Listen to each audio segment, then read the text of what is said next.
একবার এক গ্রামে ছিল মিঠু নামের একটি ছোট্ট পাখি। মিঠু ছিল খুবই আনন্দমুখর এবং চঞ্চল, কিন্তু একটানা উড়ে বেড়ানো ছাড়া তার কোনো বন্ধু ছিল না। একদিন যখন মিঠু আকাশে উড়ছিল, সে দেখতে পেল একটি ছোট্ট সাপকে যা গাছের নিচে কাঁপছিল। সাপটির নাম ছিল টুপি। তুমি কাঁপছো কেন টুপি? মিঠু জিজ্ঞেস করল।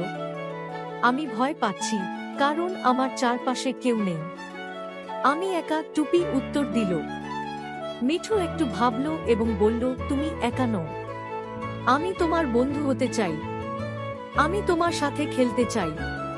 টুপি খুব খুশি হয়ে বলল, তুমি সত্যি কি আমার বন্ধু হবে? অবশ্যই। আমি তোমাকে কখনো একা ছাড়ব না।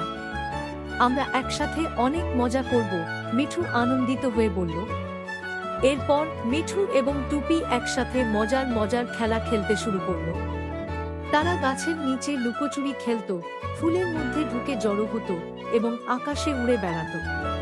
এভাবে মিঠু এবং টুপি অনেক সুন্দর মুহূর্ত কাটালো। তারা শিখল, বন্ধুদের সাথে সময় কাটালে জীবনের আনন্দ বেড়ে যায়।